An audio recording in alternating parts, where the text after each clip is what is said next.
Binabantayang si 94W na formerly si dating bagyong Neneng ay nakalabas nito ng Philippine Area of Responsibility pero nanatili itong isang shallow trough na lamang na nagpapaulan sa ilang bahagi pa rin ng dulong bahagi ng Batanes Group of Islands at Taiwan. Pero wala na itong masyadong banta sa nalalabi ng bansa. Samantala, nagbabadya naman ang paglakas nitong si Tropical Storm Saudel o 17W na may maliit pa rin na posibilidad na pumasok ito ng Philippine Area of Responsibility sa susunod na linggo na pwede pang matawag sa local name. Malaki ba magiging epekto pa rin ito sa bansa kahit hindi direktang tatama? Alamin. At latest ENSO plume forecast para sa month of August, tatalakayin natin.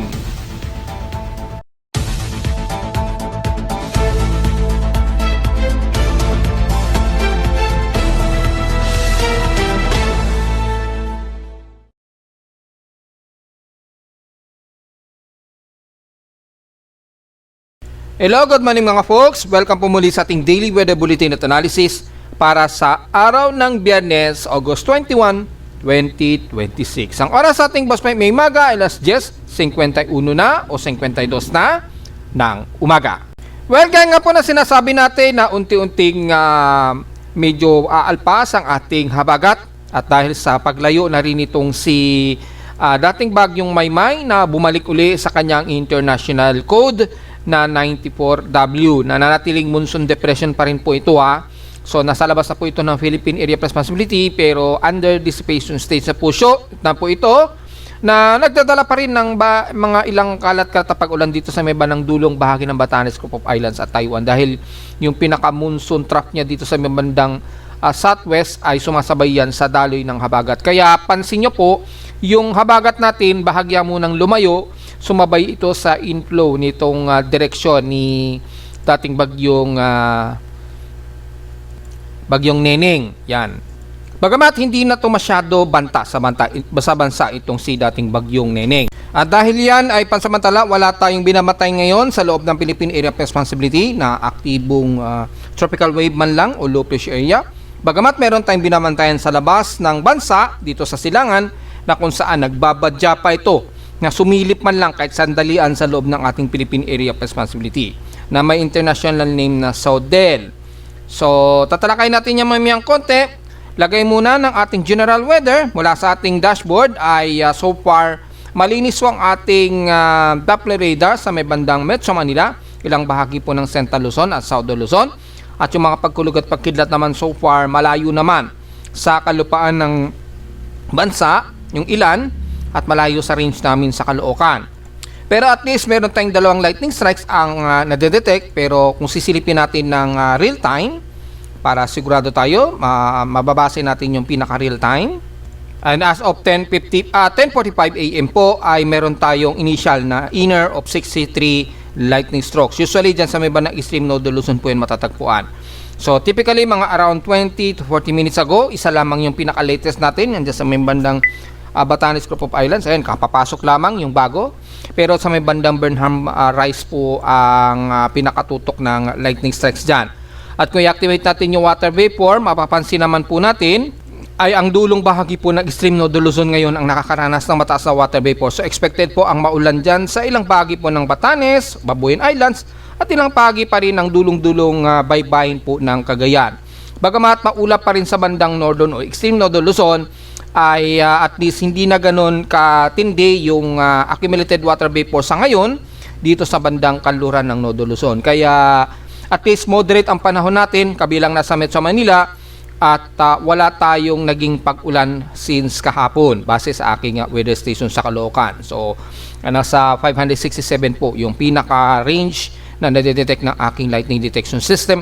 So wala naman masyado tayong kasalukuyang aktibong lightning strikes. Although mataas po yung forecast po natin mula sa ating forecast and storm prediction, mataas pa rin ang chance na pag-ulan ngayong Biyernes sa amin. Although 30% ito, mas mababa pa ngayon sa amin sa Caloocan pero maaring hindi sa ibang lugar sa Metro Manila.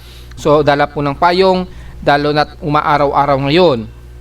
So weekend na naman po pala at bukas ng Sabado mukhang magkakaroon tayo ng pag-ulan na naman hanggang bandang Linggo po, which is mukhang nariyan na yung malapit na ang range nitong binamatay natin na malakas na bagyo.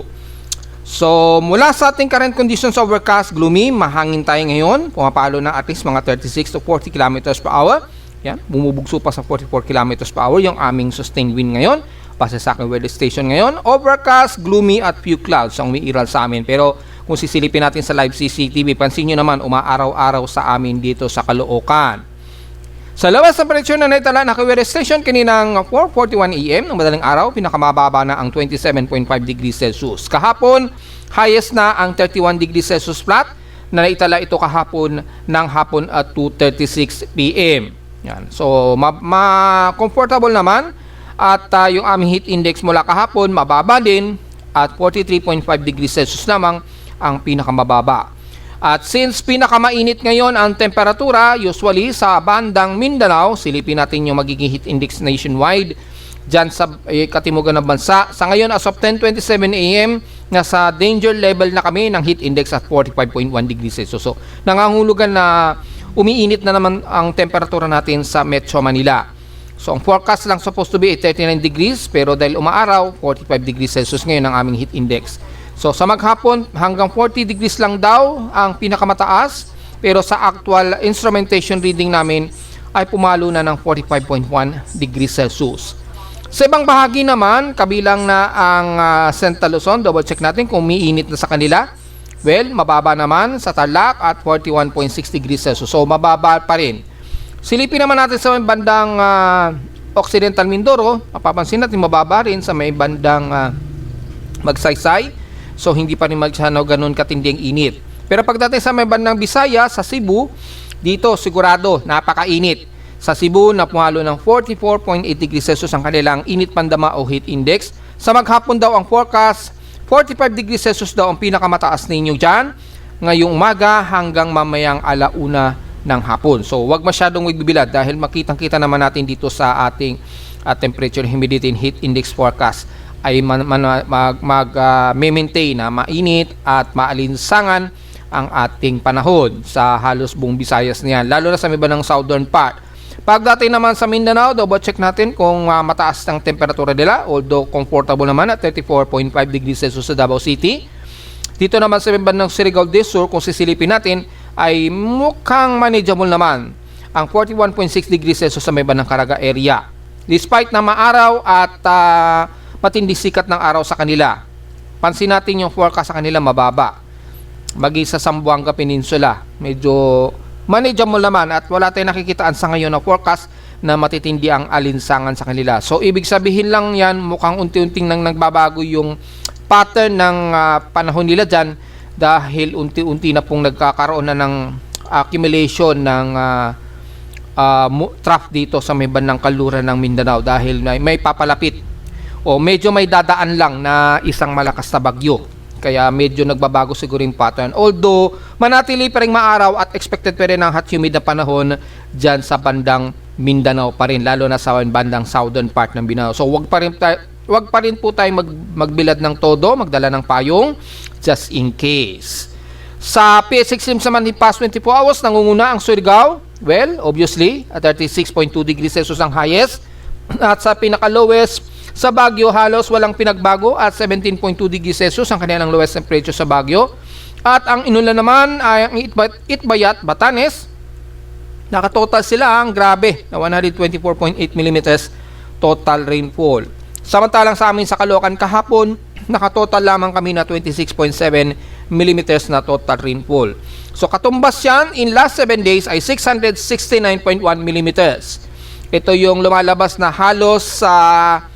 halos kalahati sa lakas ni Ondoy yung katumbas ng ulan na ito sa loob ng isang linggo. Kasi kung maalala niyo po, yung ulan ni Ondoy maabot ng 1,300 something yung kanyang total na rainfall in 7 days. Yung pinaka maximum average collection niyan.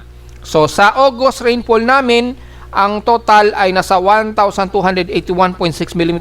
Halos katumbas yan sa isang linggong walang tigil na ulan ng panahon ng Ondoy. Yan. Grabe. Ibig sabihin, pinakamatinding naging pag-ulan namin sa Caloocan ngayong month of August since 6 years ago. Pinakamataas na po yung naging total namin na pag-ulan. So malinaw lamang na halos sa mag-alaondo yung naging pag-ulan natin ng mga nakaraang araw. Halos lang ha, dahil halos sa kalahating porsyento ng naging tindi ng ulan din dating bagyong Ondoy ang total rainfall natin. Halos mahigit sa nangalahati o mahigit. Dahil dito sa amin sa Caloocan, 669 millimeters po ang naging total rainfall namin. Katumbas yan sa isang linggo po yan. Yan. So, malinaw po yan ha, yung mga folks. Kaya grabe ang naging pag-ulan namin. Kauna-unahang naging pinakamataas ito from August average namin. So, in 1 year since January ay nasa total na kami na 2,262. Halos 50% o 45% nito ay halos mahigit sa 60% ng total na ulan namin since nung January hanggang ngayong August ay bumuhos ngayong month of August. Kasi ang seasonal namin ngayon o yearly total rainfall namin 2,263.5 mm. Ang ulan namin ngayong August ay 1,281. So almost 60% ng kabuuan na ulan namin sa Caloocan since January ay naibuhos ngayong month lang ng Agosto. So mapapansin nyo po yung difference at mapapansin nyo grabe na maalaondoy ang naging ulan natin. Halos maalaondoy lang ha. Hindi ko sinasabing kapareho o higit kay sa bagyong Ondoy. Kasi iba pa rin talaga yung naging bagyo ng Ondoy dahil sa amin sa Caloocan sa loob lang ng isang araw pumalo kami ng 337 mm yan sa isang araw lamang yun. So grabe kung maalala natin yung nagdaan na bagyong Ondoy na yan. So hindi natin makakalimutan yan mga folks. So sa atin namang outside humidity ay meron tayong 89% concentration. At yung ating barometric reading ay 1,008 hectopascals and steady ito since last hour. Yan. Anyways, ang max average wind speed nga pala sa ating PH systems ay ang Lawag, Ilocos sa norte na may 19.8 km per hour. So, mas mabilis sa amin dahil 23.6 km per hour po kami. So, mas mahangin sa amin ng ilang punto lang. So, pangalawa si Lawag. Well, obvious naman po, windy po tayo. Very obvious naman po, mahangin ngayon dito sa amin sa Caloocan. So, ramdam pa rin yung daloy ng ating habagat o southwest monsoon. Kaya lang medyo drier lang siya. Medyo dry lang ang yung daloy ng habagat sa atin. Walang dalang masyadong water vapor. So, yun po ang kaibahan na kaya nakakaramdam tayo ng medyo maalinsangan na panahon. Pero, ang obviously naman, ramdam pa rin dahil 89% ng ating outside humidity at 1,008 hectopascals naman yung barometric reading and steady ito since last hour. So, hindi magandang ating air quality, unhealthy po tayo. So, magmas po tayo sa mga sensitibong mga baga. Katumbas yan, 48.42 micrograms per cubic meter po yung ating air quality. Hindi po yan maganda mga puksa. At pa-low tide pa lamang po tayo at hanggang 1:02 PM po. So, yung pag-alo natin sa extreme northern Luzon na naman ang medyo delikado. And the rest, mukhang kalmado naman ang karagatan natin maging sa silangang bahagi ng bansa o sa katimugang bahagi ng bansa. Alalay na lamang lalo na sa mga maalo na area ng La Union at Siargao Island. So, malinaw yan mga folks ha. Samantala, sa atin namang almanac, sumikat ang haring araw kaninang 5:43 AM at lulubog po ito mamayang 6:15 PM. At sa ating moonrise and moonset, under waxing gibbous at 60% illuminated na po, ay titingnan natin kung nagmo-moonrise na po. Hindi pa po dahil mamaya pa po ito magmo-moonrise. So, sunrise is 5:43 AM at lulubog po ito mamayang 6:15 PM, yung sunrise and sunset. Pero yung moonrise natin ay mamayang hapon pa po at 1 o'clock PM magmo-moonrise at lulubog ito kinabukasan na madaling araw o kinabukasan na po mamaya na madaling araw ng 12:21 AM ito lulubog. So paalalanan ko lang ha sa mga Pinoy natin dyan sa South America, sa darating na August 28 mayroon po kayong partial lunar eclipse po dyan ha. So malinaw po yan. Oras natin sa Pilipinas yan ay umaga po yan, mga 12:14 po yan ng tanghali. Yan. Diyan naman sa kanila sa South America ay mga alas 4 ng mga 4:14 ng madaling araw ang pinaka-maximum na partial lunar eclipse po. Pero sa Pilipinas, mga tanghaling tapat yan at 12:14 po ng tanghali. Oras natin yan sa Pilipinas, kaya hindi natin yan matatanaw mga folks. Sa ating local weather outlook naman, sa darating na Biyernes, bukas, ngayong Biyernes hanggang bukas sa Sabado, ay partly cloudy po tayo. Well, at 39% lang to 40% ang pinaka-tsansa ng pag-ulan natin sa Caloocan or maaring sa ibang bahagi ng Metro Manila. Bukas sa Sabado, magiging maula pa rin tayo pero medyo mataas ang tsansa ng pag-ulan daw natin at 100% chance of rain.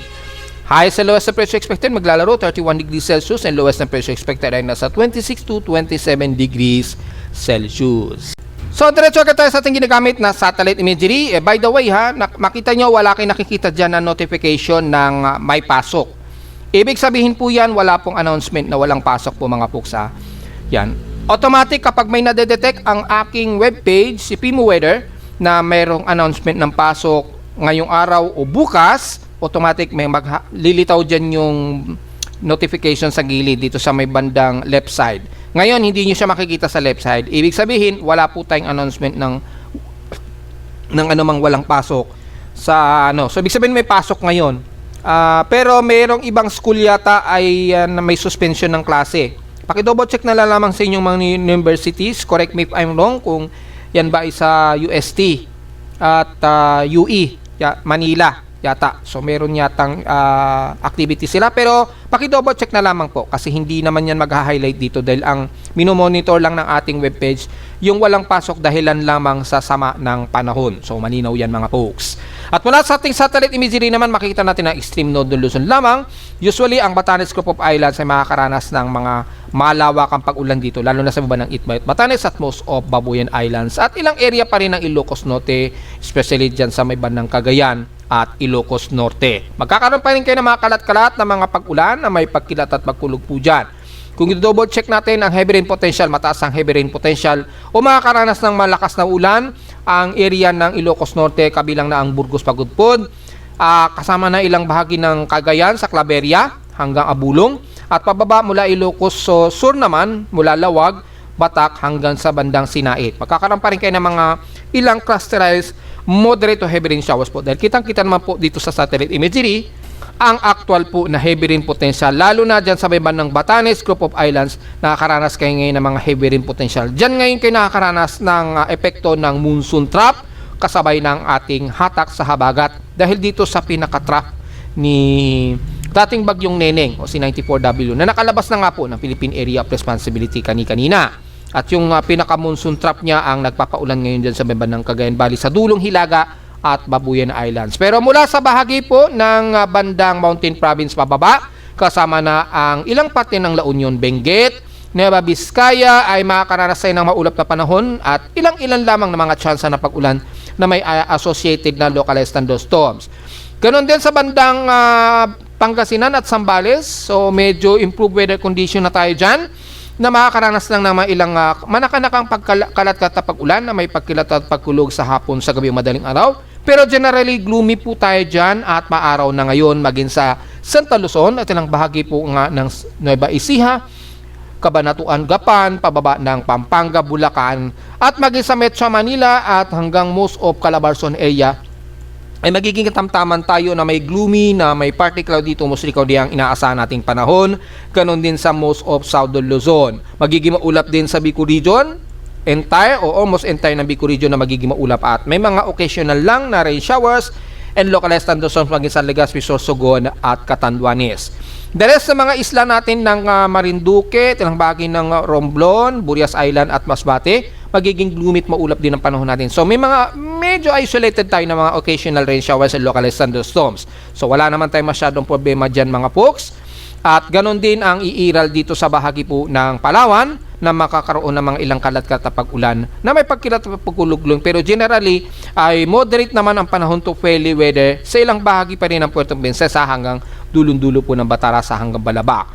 Ganon din ang asahan sa Visayas, sa gloomy tayo, part dito sa Mosikaw di lamang tayo na may ilang kalat-kalatang ng pag-ulan ang iiral, bagay sa bahagi ng kaluran ng Panay Island, Negros Region at Eastern Samar area. So medyo isolated lang tayo pero mangunguna po ang hot humid na panahon at may pagkaalinsangan ng aasahan natin lalo na sa Cebu, Bohol, Southern Leyte at southern part ng Negros Oriental. Pagdating naman sa Mindanao, dahil nga po sa lumalapit na po yung track dito ni bagyong 17W, nagkakaroon ngayon ng accumulation trough dyan sa may bandang eastern part ng Mindanao. Gaya nga po na sinasabi natin ay unti-unti po ay mararamdaman na natin yung mga pag-ulan sa bahagi nga po. At mararamdaman muna yan ng southern part ng ating bansa, especially Mindanao, dahil po sa meron tayong kumikilos na isang bagyo nga po na malakas. Unti-unti lumalakas ito na nagbubunsod po ng trough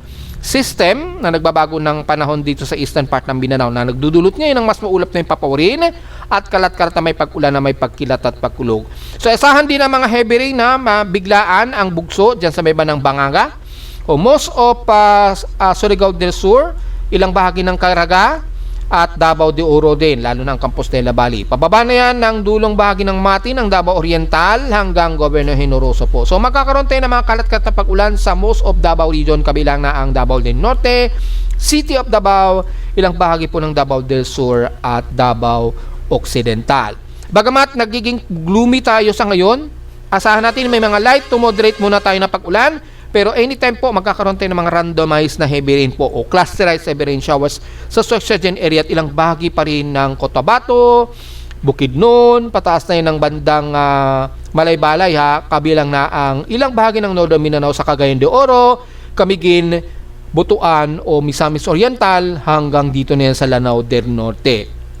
So, ganun po ang magiging pattern ng pag-ulan ninyo. Then, habang unti-unting nag-enhance na po yung trap dyan, o monsoon trap dyan, dahil sa may dumadaang bagyo dito sa malayong silangan ng Mindanao, ay unti-unti magiging gloomy na tayo dyan, asahan ng mga unti-unting pag-ulan. Na unang mararamdaman mo niyan sa may bandang eastern sections ng Mindanao, gaya ng ating analysis ng mga nakarang araw. Sa Zamboanga Peninsula, bagamat partly cloudy itong cloudy tayo dyan, makakananas pa rin kayo ng medyo hot humid na panahon, pero unti-unti yan as time goes by po ay unti-unting magiging maulap na tayo dyan habang nag-a-accumulate ng unti-unti ng makakapal na kaulapan dito sa silangan ng Mindanao. So, yung pagdaan ng bagyo ay tatalakayin natin yan sa next section ng video kung paano mag-i-influence ito sa bandang Mindanao muna na mararanasan ang paghatak sa ating habagat. So, tingnan muna natin o diretso tayo sa ating ginagamit na computer-generated tropical cyclone sector. Ay makikita natin itong si monsoon depression na si formerly Neneng. Ayan, dito sa ating Himawari Sat at yung ating track monitoring. Ayan, naka-formerly Neneng na po siya. Pero yan ay C94W din. Nakalabas na rin po ito ng Philippine Area of Responsibility. Anong oras ito estimated lumabas? Ay mga around 2:32 pa ng madaling araw ay naka-exit na daw ito ng Philippine Area of Responsibility ayon sa aking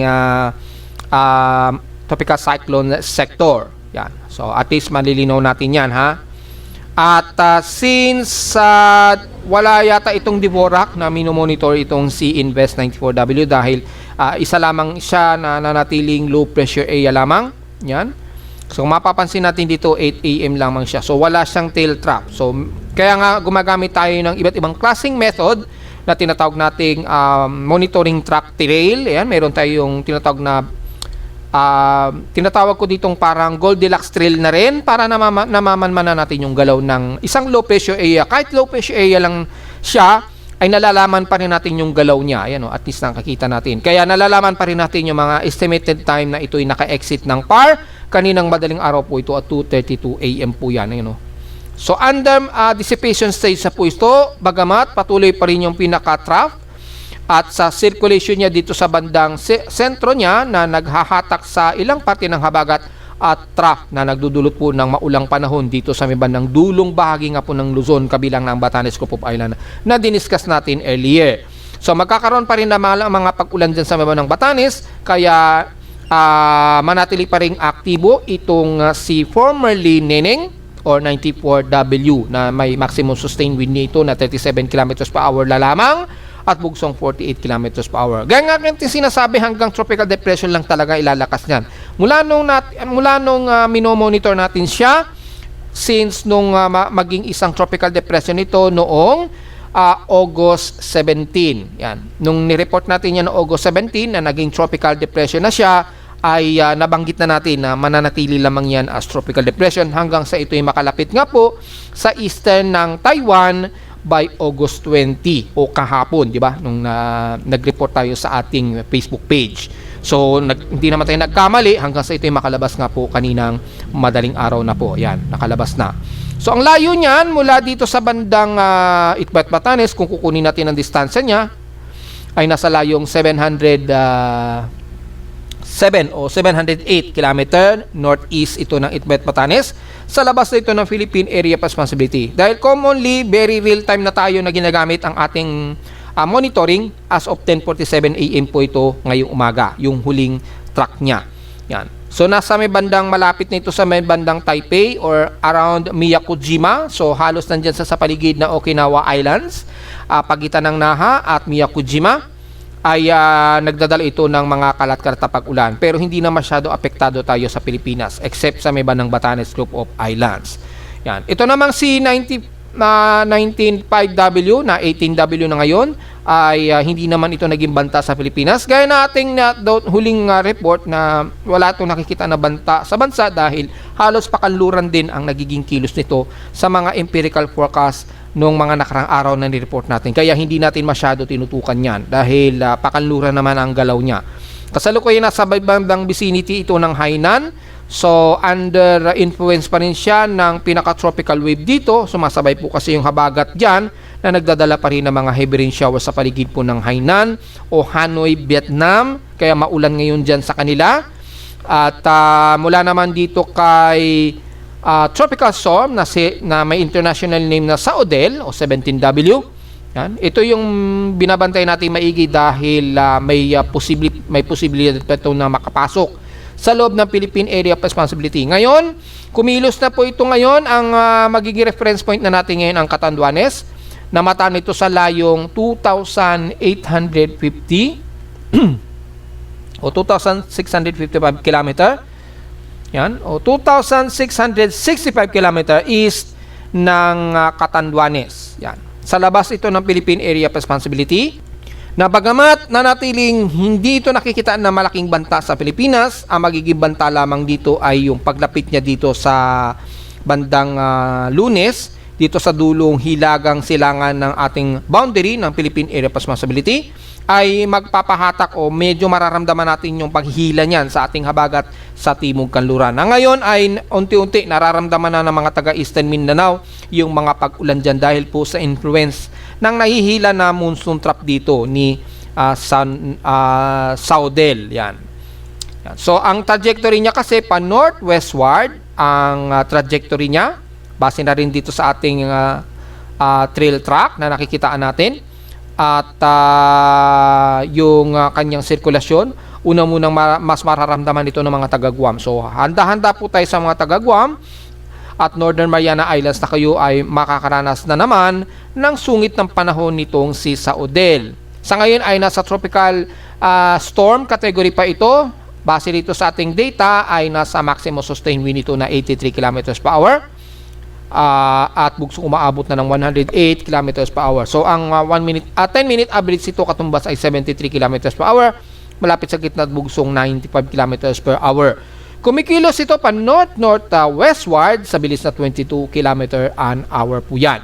So, may international name ito na Saudel at ang kanyang center air pressure niya ay 994 hectopascals na. So, nag-iibayo ang kanyang paglakas base dito po mga folks at yung pinaka-central, very well-defined po yung circulation niya mula sa pinaka-floating satellite ni Saudel ay very well-organized na po yung upward low niya. Ayan po, ito po yung pinaka-center.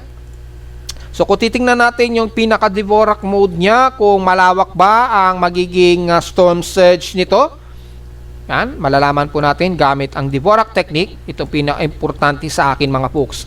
Meron nga po, dahil active po yung kanyang quadrants. Buti na lamang ang pinakamalakas po na quadrants ay ang pinaka upper right at lower right. Moderate lamang sa pinaka upper left. Yan. Since kumikilos ito pahilagang kanluran, probably ay may bahagyang matindi ang impact pa rin yan. Dahil hindi pa rin natin pwedeng ismulin ang 62 km per hour gale force. Yan, ito, naka-indicate yan sa baba, yung wind radii niya. So, hindi pa rin natin pwedeng baliwalain yan, 62 km per hour gale force niya na apektado. So, maaaring ma-influence ang bandang Garapan. Babain mo natin yan, Garapan sa Northern Mariana Islands. So, mapapansin natin yung pinaka-Dvorak satellite imagery. Ito po yung pinaka-Dvorak. Yan po yung pinaka-sentro niya so far. Yan. Madali nating malalaman yung pinaka-advanced Dvorak technique position niya, which is ito po yung pinaka-central eyewall po ng bagyo. So, malinaw naman yan mga folks. At kitang-kita naman po natin yung pinaka-sentro. Dahil pag tinignan natin sa pinaka-actual satellite, mahirap ma-determine yung pinaka-sentro. Ito, automatic po, nakukunan at nakukompute po yung at least pinaka-closest sa pinaka-gitnang-gitna ng sentro ng bagyo. So, malinaw po yan mga folks at kitang-kita naman po dito yung tsura at ito po yung pinaka-quadrant niya. Sa ngayon, wala pang masyadong gale force na apektado sa kalupaan ng Guam at Northern Mariana Islands, pero yung outer wind circulation niya ramdam na ninyo dyan yung sungit ng panahon niya, yung pinaka-outer rain band ni Saudel. Yan. Ngayon, magiging banta ba ito sa Pilipinas? Again, hindi po siya banta na tatama o maglalandfall sa malaking kalupaan ng bansa. Kaya lang, base dito sa ating Tropical Cyclone Track Combination, Tropical Cyclone Track Combination between Joint Typhoon Weather Center, Japan Meteorological Agency at DeepMind AI, ay mapapansin natin ay halos iisa na sila na nagiging forecast track na ito ay tutungtong o sisilip ng pangsaglitan lang si 17W o Saudel. Nasaan daw papasok ito ng PAR by August 24? Ayan. So, Lunes. Mga Lunes daw po ito papasok. So, either madaling araw ito or umaga. Well, depende sa kanyang movement speed Sa ngayon, ang kanyang maximum sustained wind kasi ni Saudel ay nasa 162 km per hour yung forecast. Pero yung kanyang present pala niya ay nasa 83 km per hour. Pero dito sa extended forecast outlook natin mula sa Japan Meteorological Agency bago ito pumasok ng PAR ay nasa maximum speed na ito na 162 km per hour. Kung pagbabasa naman natin kay Joint Typhoon Weather Center ay ito ay nasa typhoon category 4 na raw ito sa 1 minute average na 222 km per hour. So, category 4 typhoon ito. Yan. Yan. Sa 10-minute average natin, nasa typhoon yan. So, yan na po yung pinakamalakas dahil hindi pa naman siya pumalo ng category 5 which is super typhoon. Yan. So, hindi pa dito sa 1-minute average ay super typhoon category siya kung titingnan natin base sa kanyang wind speed. Pero kung 10-minute average lamang niya ay hindi. Baka nasa around 195 to 196 km per hour lamang yan under typhoon category. Yan. So may idea na kayo mga folks. At sa loob ng 24 oras to 48-hour period tatawirin niya ang Northern Mariana Islands. And then lalapit na ito sa pinaka-boundary ng PAR by August 24, next Monday. Kay Joint Typhoon Weather Center naman ay inaasahan na yan by Monday din ng umaga, mga umaga daw, base dito sa PH time, naka 8 o'clock AM daw siya.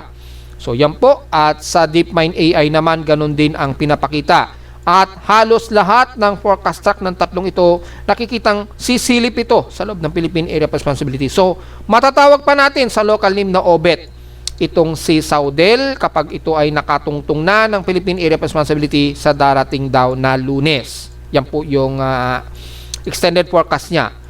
And then saglit lang siguro between 1 to 2 hours exit din kagad siya ng Philippine Area of Responsibility. Ngayon, yung epekto nito sa bansa. Well, una muna pagdating po ng bago siguro mag-Lunes, mararamdaman na ng husto. Actually, ngayon nararamdaman na po ng mga taga Mindanao yung epekto ni Saudel. So, hatakin po niya ang lahat ng southwest monsoon, means sasabay ito sa pinaka-monsoon trap niya. Mararamdaman yan this weekend ng mga taga Mindanao at bandang Eastern Visayas. Yan. Nitong buong weekend po yan hanggang bandang Visayas po. Mararamdaman yan yung hatak dito sa ating habagat. Lalo na't kapag nandito na yan. Sa darating na mga bandang Sabado siguro o bandang Linggo, nandyan na yan. At gaya nga po na sinasabi natin, posible itong maging typhoon category nga po sa loob o sa susunod na 24 oras o 48-hour period po. Kapag naging typhoon category yan, mas papaigtingin ito ang ating habagat dito sa timog kanluran ng bansa na kung saan unang mararamdaman ito sa Mindanao at Visayas. So paghandaan po natin yan itong darating na weekend hanggang sa darating po na Lunes ay makakaranas po kayo ng mga maulang panahon dyan at posible pa rin po ang pagbaha at pagguho ng lupa. Kaya paghandaan pa rin po natin.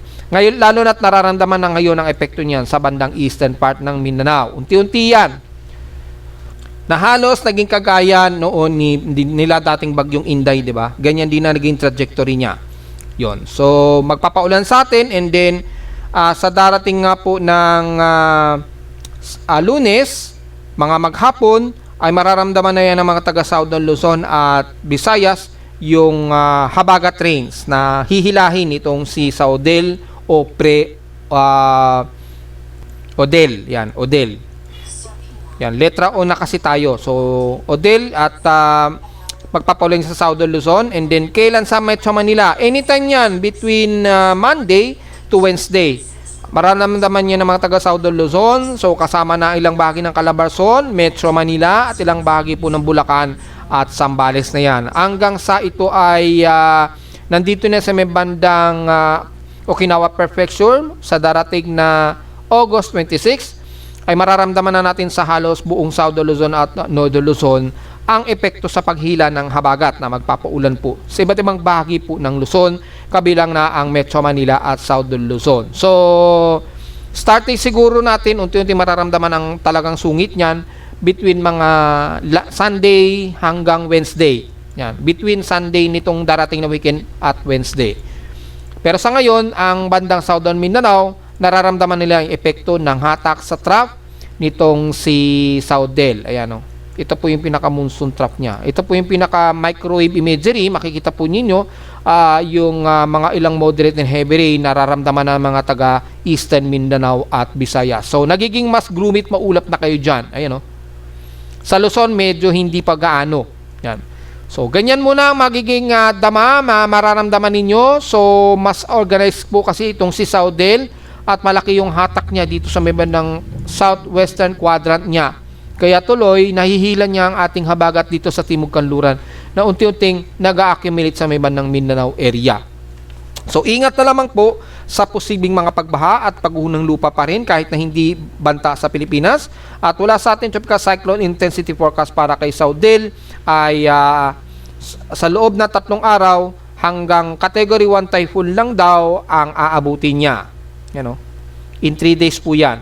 Nasa 136.7 kilometers per hour yung magiging maximum sustained wind daw niya. Ayon yan sa tropical cyclone intensity forecast in 3 days. So, in 3 days, mga hanggang Sunday o Monday ng madaling araw, yan po yung estimated ahead of time ng forecast niya.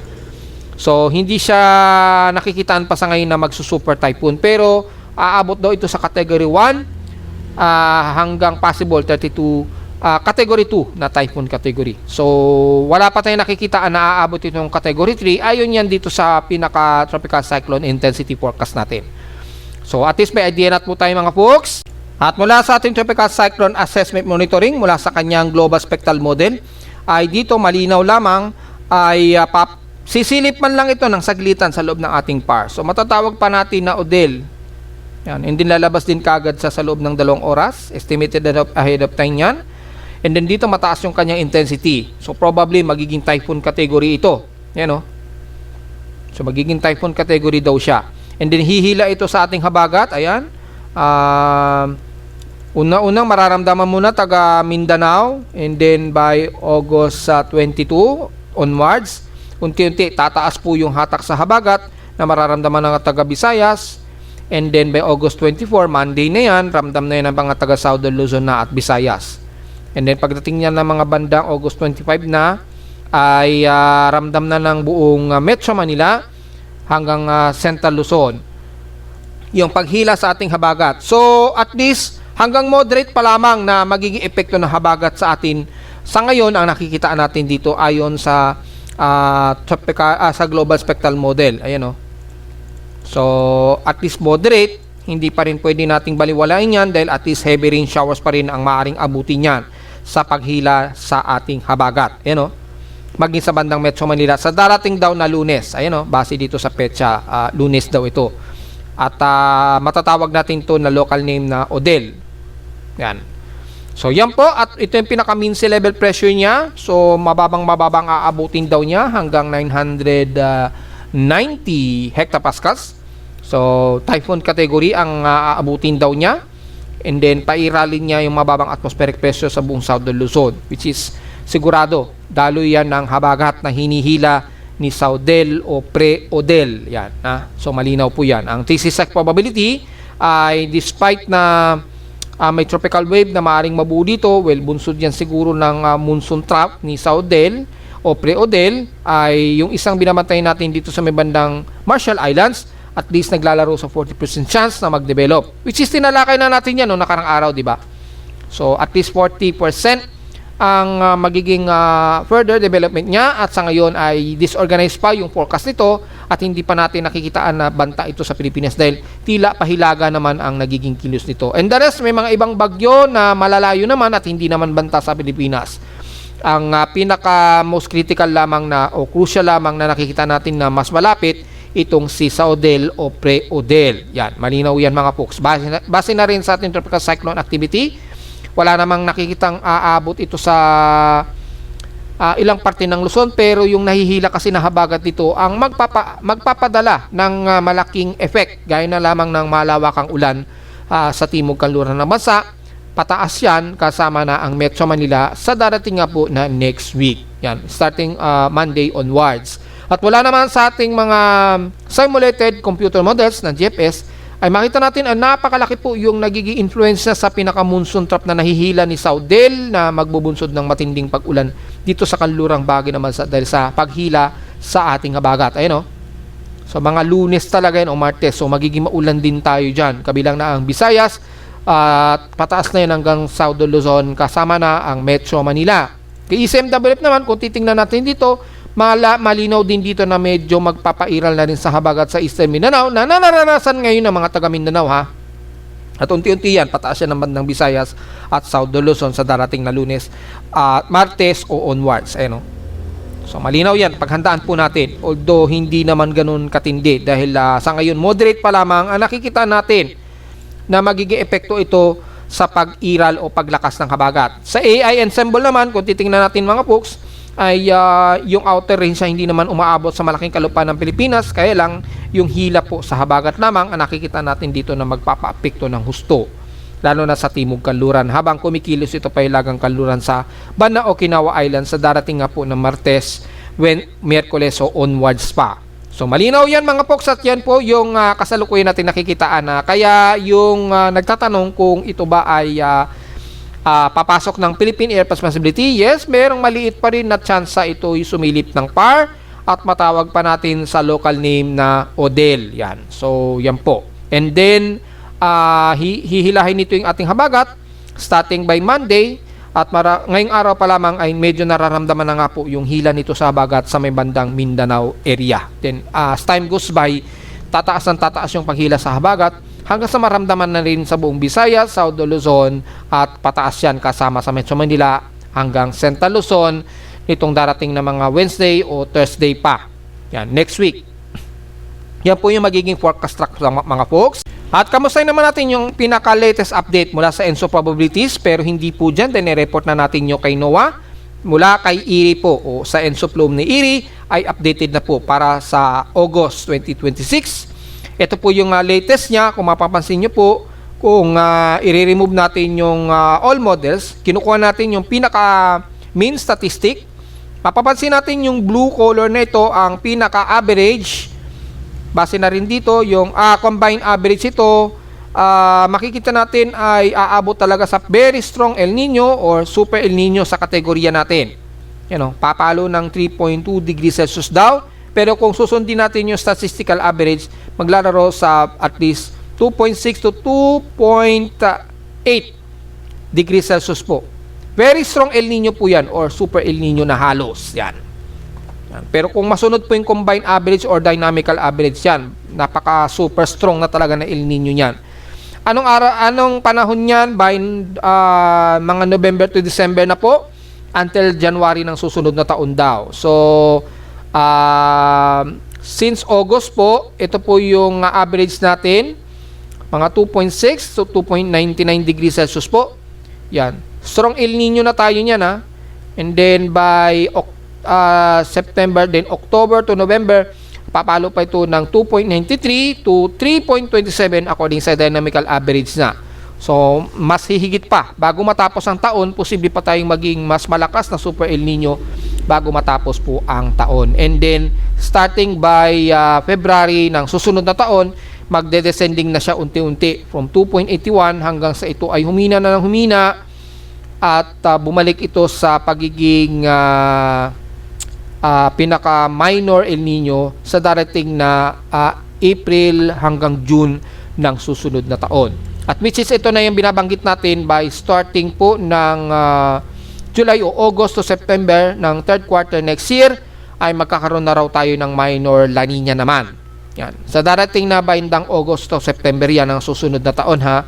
Which is na-report na natin yan base sa ating ENSO projections probability. So, sa susunod na taon pa tayo na mga bandang third quarter or last quarter ng susunod na taon naman, tayo magkakaroon ng La Nina according dito. So, maaari pa pong magbago yan, ha, dahil extended outlook po yan. So, ito po yung pinaka-all models, kasama na yung pinaka-ensemble ng mga iba't ibang mga weather agencies. So, malinaw naman yan mga folks, na tuloy-tuloy tayo na makakaranas ng mas matinding tagtuyot po. Yan. So, hindi ibig sabihin na tagtuyot totally wala tayong ulan, ha, dahil nagkakaroon pa rin tayo ng mga bagyo. So, yung po magpapepekto ng husto sa atin, yung dala-dala ng bagyo na dala ng ulan. Kaya lang, siyempre, tagtuyot pa rin talaga tayo dahil matindi po ang mararanasan nating El Nino. Yan. Ito po yung ocean heat content ngayon, napakainit na. At yung pinaka-equivalent ng sea surface height anomaly, sobrang taas na sa ibang ng South America. Yun, grabe na po, taas na. Ganon din sa pinaka-equivalent ocean heat content, sobrang init na po dyan sa may bandang Eastern Pacific. Kaya yung mga nabubong bagyo, malalayo yung trajectory niya. Yan. Kaya lang wala pa tayong pinaka-latest na ENSO plot. Naka-June pa rin po ito. So wala pa pong for July. Ewan natin bakit hindi nag-update. Buti na lang marami tayong mga data na may mga latest na po na mga forecast. Yan. Kaya lang yung actual value wala pa talaga. Most relatively ay forecast po ito. So malinaw naman na malakas po yung ating El Nino dahil yung ating recent ay nasa pinaka-moderate El Nino pa rin yung pinaka-recent natin. And then, inasa na natin nitong August o September, baka strong na yan, El Nino na. Pero yung forecast kasi, yung watch, yung El Nino watch, ay nasa Super El Nino level category na ito. Kaya, posible tayong umabot pa sa Super El Nino category. Base na rin dito sa pinaka-forecast watch ng ating ENSO monitoring. Samantala sa Ulat Indol naman, well, kung titingnan naman natin sa ating seismogram dito sa amin sa Caloocan, mukhang malinis naman yung ating seismograph. May mga ilang teleseismic na nadedetect pero masyadong malayo naman ito. Pero the rest mukhang tahimik naman ang ating seismograph sa Caloocan at mukhang wala naman tayo nadedetect na mga malalakas na pagyanig malapit sa amin. Kung titingnan naman natin sa data feed ni PBOX, yan, sa data feed ni PBOX, mula kaninang madaling araw, mukhang meron tayo isang magnitude 4. Pero mula kaninang madaling araw, so far, wala namang malakas na pagyanig. Not until ngayong magtatanghali na, as of 10:12 a.m., ay meron na naman sa may bandang Balut Island. Although malayo naman siya masyado, nasa halos Ternate, Indonesia naman ito. May magnitude 4.0 ito na may 25 km depth, pero sobrang layo naman ito sa atin. 497 km mula sa sa Sarangani. So mukhang malayo naman masyado, pero patuloy pa rin ang mga clustered earthquakes sa may bandang General Santos. So ang total earthquakes nito sa paligid ay nasa 12 continuous earthquakes. Yan, mga clustered earthquakes po. Okay? Pero total earthquake natin ngayong araw sa Pilipinas ay nasa total of 39 earthquakes na po tayo. Although hindi pa ganun karami, pero mas concentrated pa rin sa may bandang southeastern at southern part ng Mindanao ang mga medyo malalakas na paglalilindol. Marami kasing underwater volcano kasi dito sa may bandang Indonesian zone. Pagitan po yan ng Southern Mindanao. Kaya yanigin talaga mga folks. At kung titingnan naman natin yung pinaka-latest historical earthquake data. So mula sa pinaka-historical earthquake data natin for the month of August. Yan. Matindi siguro ang nagbibisit sa aking webpage kaya matindi ang traffic. Yan. For the month of August, ang total earthquakes na natin ngayon, lagpas 1,000 na po, 1,107 na po yung total earthquakes natin. At 1,056 dito is between magnitude 2.0 pataas, 43 sa magnitude 4, 7 magnitude 5 at isang magnitude 6.0. So pinakamarami pa rin talaga ang clustered concentration na lindol dito pa rin sa may bandang Mindanao area. Yan. So halos mahigit sa 750 ang total clustered na earthquake sa paligid ng bandang Mindanao area. Pero sa paligid ng Sarangani, at least nasa 304 ang total earthquake. Hindi pa kasama yung ilan diyan. Yan. Ito yung mga area na yan, yung range na yan, 304 earthquakes po.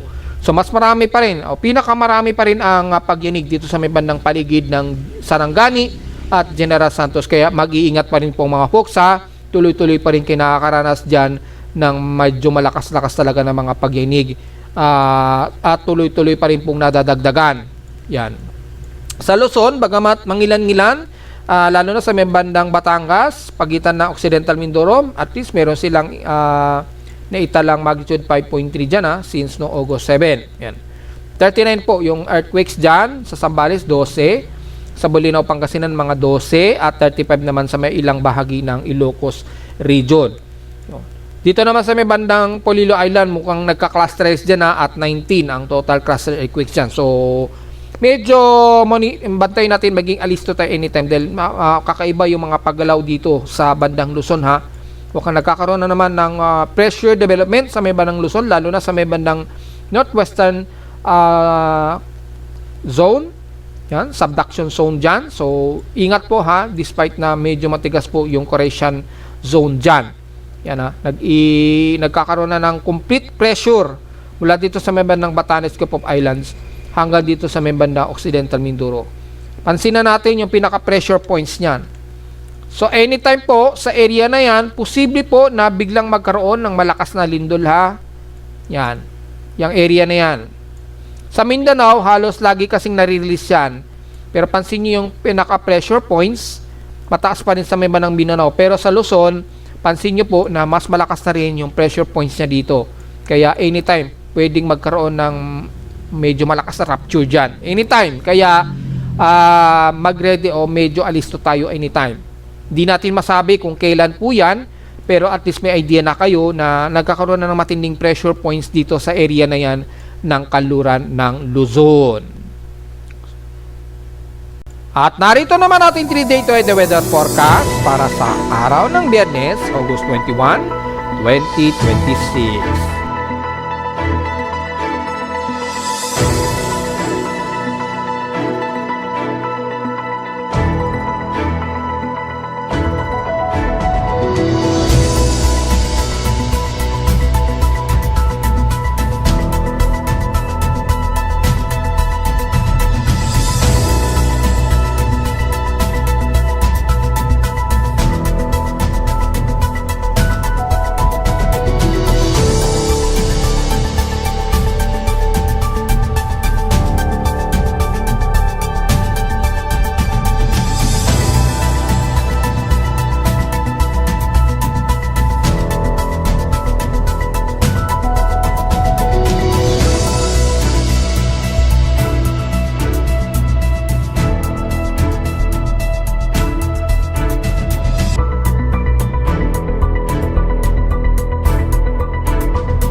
At hanggang dito na lang po ating daily weather bulletin at analysis para sa araw ng Biyernes, August 21, 2026. Huwag po kalilimutan na mag-like, share, subscribe po sa ating YouTube channel at visit lamang anytime sa ating website na www.pimoweather.com para sa babang detalye na gusto nyo malaman na hindi natin isama ngayong magtatanghali na sa ating report. Expected lamang na medyo makakaranas na tayo ng maaraw at medyo maalinsangan na panahon. Pero anytime pa rin ha, sa hapon at sa gabi ay maaari pa rin tayong makakaranas ng occasional rain showers and localized thunderstorms anytime. At visit naman sa ating website sa gusto malaman pa rin pinaka-dynamic events mula sa reading ng ating aparato sa Caloocan at sa data feeds mula sa iba't ibang weather agencies.